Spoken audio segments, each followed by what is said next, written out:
Hari ini hari pekan. Kami harus bisa memastikan aktivitas warga berjalan lancar dan aman dari segala bentuk gangguan. Mengingat setiap hari pekan aktivitas warga lebih ramai dari hari-hari biasa, kami memutuskan untuk melakukan pemantauan dari 3 titik yang berbeda. 2 personil melakukan pemantauan dari pos pemantauan kami. 2 orang rekan lain melakukan pemantauan kurang lebih 250 meter di sebelah utara pos pemantauan. Sementara saya sendiri melakukan pemantauan kira-kira 350 meter di sebelah selatan. Sekitar pukul 10 WIT, kami sudah berada pada posisi masing-masing. Saya akan mengawasi area perkebunan warga dan area aliran sungai yang biasa dilintasi warga dengan menggunakan perahu.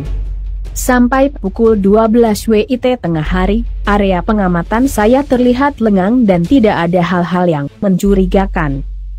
Pukul 13:30 WIT, saya merasa tubuh saya sepertinya sedikit meriang dan kurang nyaman.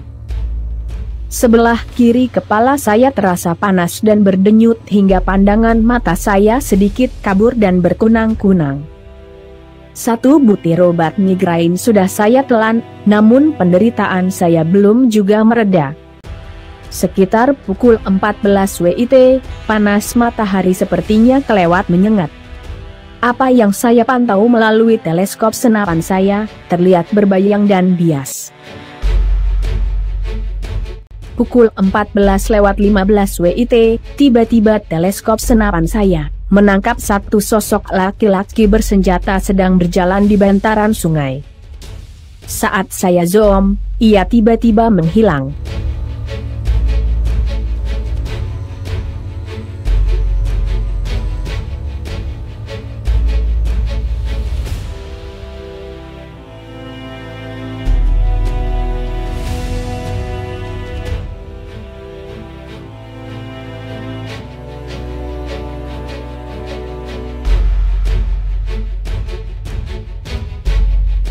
Beberapa saat kemudian ia muncul lagi di tempat yang berbeda. Saya kembali menyetel fokus teleskop saya untuk bisa melihatnya lebih jelas. Tiba-tiba ia bergeser dan menghilang lagi. Tensi emosional saya mulai naik. Hendel kokang senapan saya tarik untuk siap tembak. Beberapa saat kemudian, ia muncul lagi dan menghilang saat saya posisikan ke titik 0 teleskop senapanku. Sesaat saya berpikir, dari gerakannya yang muncul kemudian menghilang lagi, saya merasa ia memang sengaja memancing saya untuk mengejarnya. Saya menganalisa apa yang terjadi. Sepertinya ada yang tidak pas. Jarak saat dia muncul di satu titik, kemudian menghilang, dan muncul lagi di titik yang lain, kurang lebih ada sekitar 50 meter. Namun hanya dalam rentang waktu sekitar 5 detik. Bagaimana mungkin dia bisa bergeser 50 meter dalam waktu 5 detik? Emosional saya sudah terlanjur tak terkendali. Saya pun berlari menuju bantaran sungai. Siapapun dia, saya akan melayaninya one by one.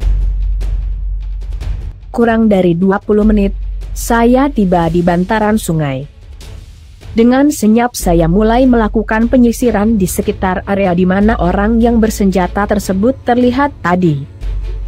Sekitar 15 menit mengitari bantaran sungai, orang yang saya cari tak juga terlihat. Saya mencermati semak-semak, tanda-tanda jejak kaki manusia sama sekali tak terlihat. Rasa penasaran saya muncul. Saya turun ke dalam sungai. Dengan cermat dan perlahan, saya mengamati sekitar sungai. Namun hasilnya tetap saja nihil. Keberadaan orang yang bersenjata tersebut sama sekali tak terlihat. Tiba-tiba saya mendengar suara siulan yang menyerupai suara burung dari arah bantaran sungai. Saya tahu itu bukan suara burung. Itu siulan manusia sebagai isyarat saat perang suku. Saya bergerak keluar dari dalam sungai dan berlari ke arah sumber suara. Lagi-lagi saya tidak menemukan apapun. Suara siulan juga sudah menghilang. Saya memutuskan untuk mengitari bantaran sungai lebih cermat. Setiap titik yang saya curigai sebagai posisi seseorang yang bersembunyi, saya dekati. Beberapa puluh meter mengitari bantaran sungai, saya menemukan rimbunan semak-semak yang sedikit lebih tinggi dan gelap. Dari jarak sekitar 40 meter, 3 tembakan beruntun saya arahkan ke arah semak-semak. Beberapa saat saya tunggu, sama sekali tidak ada gerakan apapun di sekitar semak-semak. Namun saya yakin betul, di dalam semak-semak ada sesuatu yang bersembunyi. Dengan hati-hati dan siap tembak, saya mendekati semak-semak. Saya terkejut. Seketika saya terhenyak ke belakang. Tubuh saya bergetar dan bulu kuduk serasa berdiri. Seonggok tulang belulang manusia yang sudah mengering terlihat menumpuk di tengah semak-semak. Setelah rasa terkejut saya mulai mereda, saya mengitari onggokan tulang belulang. Ternyata, kira-kira 1,5 meter dari tulang belulang, saya menemukan satu senjata api laras panjang dan satu pucuk pistol yang sudah berkarat dan sebahagian tertutup tanah. Saya pun memeriksa senjata tersebut. Senjata laras panjang terlihat jelas berjenis Mauser peninggalan Perang Dunia Kedua dan senjata pistol berjenis revolver. Melihat kondisi dan potongan-potongan kain yang tersisa, saya menduga kemungkinan besar tulang belulang ini adalah tulang belulang anggota KKB yang tewas beberapa tahun yang lalu dan tidak berhasil ditemukan rekan-rekannya. Sesaat saya terdiam dan berpikir apa yang akan saya lakukan terhadap apa yang saya temukan. Melihat kondisi kedua senjata sudah karatan dan tidak bisa digunakan lagi, saya memutuskan untuk membuangnya ke dalam sungai. Usai membuang senjata, saya bergerak untuk pulang. Namun langkah kaki saya rasanya sangat berat. Saya berbalik lagi. Dengan menggunakan tangan, saya menggali tanah dan menutupi tulang belulang seadanya. Kemudian saya pun meninggalkan lokasi. Saat berjalan pulang, otak saya tak habis pikir dengan apa yang saya alami hari ini. Mulai dari sosok orang yang saya lihat di teleskop sampai mendengar suara siulan perang, tak mampu kupahami. Kira-kira 200 meter meninggalkan lokasi, saya tersadar. Ternyata sakit migrain saya sudah hilang.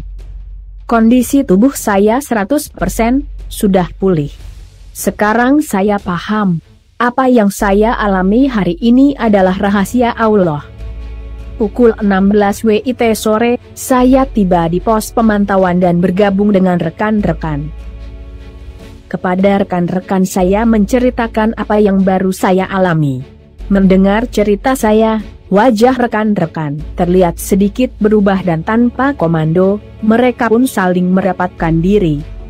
Saat malam tiba, hal aneh terjadi lagi. Biasanya kami tidur dalam 2 kemah atau tenda. Malam ini, semua menumpuk dalam satu tenda.